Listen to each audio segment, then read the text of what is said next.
Apollo hospital ಡಾಕ್ಟರ್ಗಳಿಗೆ ನಮಸ್ಕಾರಗಳು. ನನ್ನ ಹೆಸರು ಎಂ ನಟರಾಜು. ನಾನು ಟೀಚರ್ ಆಗಿ ಕೊಳ್ಳೇಗಾಲ ತಾಲೂಕು ಹಳೆಹಣಗಳಿ ಗ್ರಾಮದಲ್ಲಿ ಕಾರ್ಯನಿರ್ವಹಿಸ್ತಿದ್ದೀನಿ.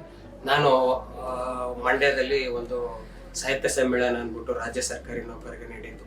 ಅಲ್ಲಿ ಹೋದ ತಕ್ಷಣ ತಿಂಡಿ ಕೊಟ್ಟರು, ಆದರೆ ಯಾವುದೇ ವ್ಯವಸ್ಥೆ ಇರಲಿಲ್ಲ. ಅಲ್ಲಿ ನಾವು ನಿಂತ್ಕೊಂಡೇ ತಿಂಡಿ ತಿಂದು. ಇನ್ನೊಂದು ವಿಶೇಷ ಅಂದರೆ ನಾನು ಹೆಚ್ಚಾಗಿ ಜೋಳದ ರೊಟ್ಟಿನ ತಿಂದಿರಲಿಲ್ಲ. ನನಗೂ ಒಂಥರ ಆಸಕ್ತಿಯಾಗಿ ಜೋಳ ರೊಟ್ಟಿನ ತಿಂದಾಗ ಒಂದು ಸ್ವಲ್ಪ ಹೊಟ್ಟೆ ನೋವು ಪ್ರಾರಂಭ ಆಯಿತು. ಬಂದು ನೈಟು ನಿದ್ರೆನೇ ಮಾಡೋಕ್ಕಾಗಲಿಲ್ಲ. ಕೆಲವು ಪ್ರೈವೇಟ್ ಡಾಕ್ಟರ್ ಹತ್ರನ ತೋರ್ಸಕ್ಕಂತ ತಂಡೋಡೋಣ ಅಂದ್ಬಿಟ್ಟು ಅಂದರೆ ಅವರು ಈಗ ಕತ್ಲೆ ಆಗಿದೆ, ಪುನಃ ಬೆಳಗ್ಗೆ 5 ಗಂಟೆ 6 ಗಂಟೆ ಬನ್ನಿ ಅಂದ್ಬಿಟ್ಟು ಹೇಳಿದ್ರು.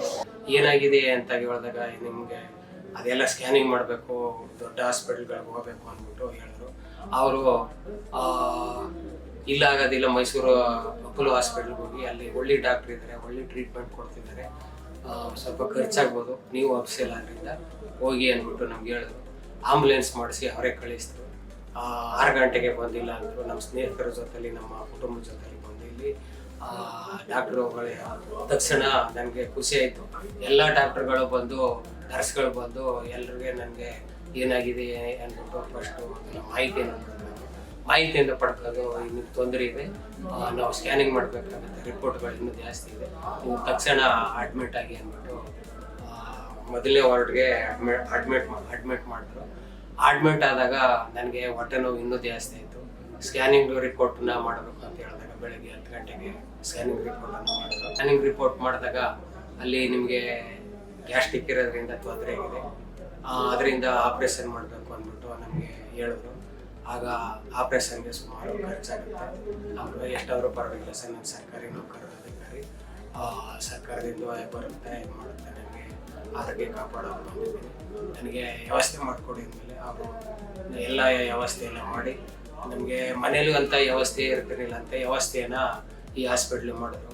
ಪ್ರತಿಯೊಂದಕ್ಕೂ ನನಗೆ ಕೊರತೆ ಆಗದಿದ್ದ ಮಟ್ಟಿಗೆ ನನಗೆ ಆರೋಗ್ಯವನ್ನು ಕಾಪಾಡಿ ರಾಜ್ಕುಮಾರ್ ವಾದ್ರವರು ಅವ್ರಿಗೆ ನನಗೆ ಅವ್ರು ಹಾಗೆ ಅಂತಿದ್ರು, ರೀ ಗುರುಗಳು ನಿಮಗೆ ನಮ್ಗೆ ಗೌರವಿಸ್ತೀವಿ.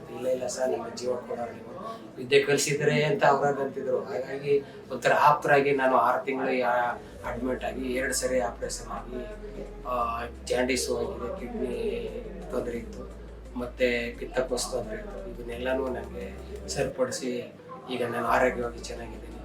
ಈಗ 3 ತಿಂಗಳಿಗೆ ಬನ್ನಿ ಅಂದ್ಬಿಟ್ಟು ಹೇಳಿದರೆ ನಾನು ಊಟನ ಮಾತ್ರ ಕೊಬ್ಬರಿ ಎಣ್ಣೆಲಿ ಸೇವಿಸ್ತಾ ಇದ್ದೀನಿ. ಮಾತ್ರೆಗಳನ್ನ ಕೊಟ್ಟಿದ್ದಾರೆ, ಕೆಲವು ಪೌಡರ್ ಕೊಟ್ಟು ಅದನ್ನು ಡೈಲಿ ಉಪಯೋಗಿಸ್ತಿದ್ದೀನಿ. ನನಗೆ ಈಗ ಯಾವುದೇ ತೊಂದರೆ ಇಲ್ಲ. ಎಲ್ರಿಗೂ ನಮಸ್ಕಾರ. ಅಯ್ಯೋ, ನಮ್ಮ ಕುಟುಂಬದವರೇ ಸಂಕೋಚ ಪಡೋರು ಅಂಥ ಡಾಕ್ಟ್ರು ನಾನು ಅದನ್ನೇಗಂದು ಇಲ್ಲಿ ನರಕಲೋಕ ಅಂತ ಹೇಳ್ತಿದ್ದಾರೆ. ನನಗೆ ಇಲ್ಲಿ ಸ್ವರ್ಗಲೋಕ ರೀತಿ ಇತ್ತು. ನರಕಲೋಕದಲ್ಲೂ ಒಳ್ಳೆ ಟ್ರೀಟ್ಮೆಂಟ್ ಕೊಡೋದ್ರಿಂದ ಏನಪ್ಪ ನಾವು ಸ್ವರ್ಗಲೋಕದಲ್ಲಿ ಭಾಳ ತೊಂದರೆ ಕೊಡ್ತಾರೆ ಮಾಡ್ತಾರೆ ಅಂತ ನೋವು ನನಗೆ ಏನು ಕಾಣಿಸ್ತೇನಿಲ್ಲ. ಪ್ರತಿಯೊಂದಕ್ಕೂ ಒಂದು ಬೆಲ್ ನೋಡಿದ ತಕ್ಷಣ ಸರಿ ನನಗೆ ಬಂದು ಎಲ್ಲ ವಿಚಾರಗಳನ್ನು ತಿಳಿಸಿ, ಮನೆಯವ್ರಿಗೆ ತಿಳಿಸೋದಕ್ಕಿಂತ ನನ್ನಲ್ಲೇ ಡಿಸ್ಕಸ್ ಮಾಡಿ ಈ ಥರ ಟ್ರೀಟ್ಮೆಂಟ್ ಕೊಡೋದು. ನಾವು ಕೆಲವೊಂದ್ಸಲ ಬೇಜಾರಪಟ್ಟು, ಆದರೂ ಡಾಕ್ಟ್ರುಗಳು ಏನೂ ಆಗಿಲ್ಲ, ಪೇಷಂಟ್ ಆದ್ದರಿಂದ ಈ ಥರ ಸಮಸ್ಯೆಗಳಾಗುತ್ತೆ, ಅದರಿಂದ ನೀವು ಏನಿದಾಗಬೇಡಿ, ಆರೋಗ್ಯ ಚೆನ್ನಾಗಿರ್ತಿದ್ದೀರಿ. ಆಮೇಲೆ ಇನ್ನೊಂದು ಭಯ ಹುಟ್ಟಿಸಿದ್ರು ನನಗೆ, ಏನು ಅಂದರೆ ನಿಮ್ಮಂಥ ಪೇಷಂಟ್ಗಳು ಬರೋದು 90 ಜನಕ್ಕೆ ಇಲ್ಲ 100 ಜನದಲ್ಲಿ 90 ಜನಕ್ಕೆ ವಾಸಿ ಆಗೋದೇ ಕಷ್ಟ, 10 ಜನಕ್ಕೆ ವಾಸಿ ಆಗುತ್ತೆ ಅಂತಂದ್ರು. ಸಹ ಡಾಕ್ಟ್ರಾಗಿ ಇದಾಗಂದ್ರಿಲ್ಲ ನಿಮ್ಮ ಆದರೂ ನಾವು ಟ್ರೀಟ್ಮೆಂಟ್ ಕೊಡ್ತಾ ಇದ್ದೀವಿ ಅಂತ ನಮ್ಗೆ ಅದೊಂದು ಭಯ ಆಯಿತು ಡಾಕ್ಟ್ರದೇ ಬಗ್ಗೆ. ಇನ್ನು ಉಳಿದೋದು ಯಾವುದೇ ವಿಚಾರವಾಗಿ ನನಗೆ ಅಷ್ಟೇನು ಇದಾಗಲಿಲ್ಲ. ಮನೆಗಿಂತ ಹೆಚ್ಚಾಗಿ ಚೆನ್ನಾಗಿ ನೋಡ್ಕೊತೀರಿ, ಇದು ಮಾಡ್ತಾಯಿದ್ದಾರೆ. ಟ್ರೀಟ್ಮೆಂಟು ನೈಟು ನರ್ಸ್ಗಳು ನಿದ್ರೆನೇ ಮಾಡೋದಿಲ್ಲ ಅವರು. ಅವ್ರಾಗಂದ್ರು ನಮಗೆ ಬೆಳಗ್ಗಿದ್ದಾಗಿರಕ್ಕೆ ಎಲ್ಲ ವ್ಯವಸ್ಥೆನೂ ಇಲ್ಲೇ ಕೊಟ್ಟಿದ್ದಾರೆ, ನಮಗೆ ನೈಟೆಲ್ಲ ಕಾಫಿ ಟೀ ಕೊಡ್ತಿದ್ದಾರೆ, ನಾವು ನಿದ್ದೆ ಮಾಡೋದಿಲ್ಲ. ನಿಮಗೆ ಯಾವಾಗ ತೊಂದರೆ ಆಗುತ್ತೆ ಒಂದು ಬೆಲ್ ಹೊಡೀರಿ, ಆ ಬೆಲ್ ಹೊಡೆದ ತಕ್ಷಣ ನಾನು ಬಂದು ನಿಮಗೆ ಟ್ರೀಟ್ಮೆಂಟ್ ಕೊಡ್ತೀನಿ. ಆಮೇಲೆ ಏನು ಮೇಡಮ್ ದಿನ ಇಷ್ಟೊಂದು ಟ್ರೀಟ್ಮೆಂಟ್ ಕೊಡ್ತೀರ ಎಲ್ಲರೂ, ಡಾಕ್ಟ್ರು ಅದೇನೇ ಹೇಳಿದ್ದಾರೆ ಅದನ್ನೆಲ್ಲ ನಾವು ಫಾಲೋ ಮಾಡಬೇಕು, ಅದರಿಂದ ಇದು ಮಾಡ್ತಿದ್ದಾರೆ, ನಿಮಗೇನು ಸಮಸ್ಯೆ ಆಗಲ್ಲ ಅಂತಿದ್ರು. ಬೆಳಗ್ಗೆ ನಮ್ಮ ಮನೇಲೂ ಅಷ್ಟೊಂದು ವ್ಯವಸ್ಥೆ ಇರ್ತೀನಿಲ್ಲ. 6 ಗಂಟೆಗೆ ಬರೋರು, 6 ಗಂಟೆಗೆ ಬಂದು ನಮ್ಮ ಡ್ರೆಸ್ ಎಲ್ಲ ಕ್ಲೀನ್ ಮಾಡಿ, ಪುನಃ ಅಲ್ಲಿ ಎಲ್ಲ ರೂಮ್ ಎಲ್ಲ ವ್ಯವಸ್ಥೆ ಮಾಡಿ, ಪ್ರತಿಯೊಬ್ಬರು ಬಂದು ನಮ್ಮ ವಾಶ್ ಮಾಡ್ತಾರೆ. ಅವರು ಸಹ ನನ್ನ ಪರಿಚಯ ಆಗ್ಬಿಟ್ಟಿರೋ ಇದಾಗಿ ಸರ್ ಚೆನ್ನಾಗಿದ್ದಾರೆ ಮಾಡಿದ್ರೆ ವಾಸಿಯಾಗುತ್ತೆ ಅಂತ ಇಲ್ಲಿ ಡಾಕ್ಟ್ರು ಒಳ್ಳೆ ಥರ ಇದ್ದಾರೆ, ಏನು ಭಯ ಪಡಬೇಡಿ ಅಂದ್ಬಿಟ್ಟು ನಮ್ಮ ಮಿಸ್ಸಸ್ಗೆ ನಮ್ಮ ಕುಟುಂಬದವ್ರಿಗೆ ಎಲ್ರಿಗೂ ಹೇಳಿ ಹೋಗ್ತಾ ಇದ್ದಾರೆ ಸರ್. ಕೆಲವ್ರಿಗೆ ಗೊತ್ತಿಲ್ಲ ಕೊಳ್ಳೇಗಾಲದಲ್ಲಿ ಇಲ್ಲಿ ಒಳ್ಳೆ ಹಾಸ್ಪಿಟ್ಲು ಅಂತ ನನ್ನ ನೋಡಿ ನನ್ನ ಸ್ನೇಹಿತರು ಅವ್ರು ಕರ್ಕೊಬಂದು ನನಗೆ ಅಪೋಲೋ ಹಾಸ್ಪಿಟ್ಲು ಅನ್ನೋದೇ ಗೊತ್ತಿರಲಿಲ್ಲ. ಇಂಥ ದೊಡ್ಡ ಹಾಸ್ಪಿಟ್ಲು ಇಲ್ಲಿದೆ ಅನ್ನೋದು ಗೊತ್ತಿರಲಿಲ್ಲ. ಏನೋ KR ಹಾಸ್ಪಿಟ್ಲು JSS ಜನಗಳಿಗೆ ಪರಿಚಯ ಆಗಿರೋದಂಗೆ ಇತ್ತು.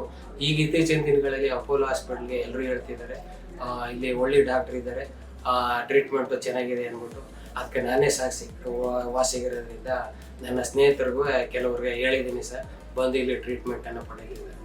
ಇವು ಸರ್ ನಿಮಗೆ ಇದುವರೆಗೆ ಸಂದರ್ಶನ ಮಾಡಿ ನನಗೆ ಒಳ್ಳೆಯ ವ್ಯವಸ್ಥೆ ಮಾಡಿದ್ದಾರೆ. ಎಲ್ಲರೂ ಸಂದರ್ಶನ ಮಾಡಿ ಎಲ್ಲರೂ ಓದಿಸಿ ನನ್ನ ಮಾತುಗಳು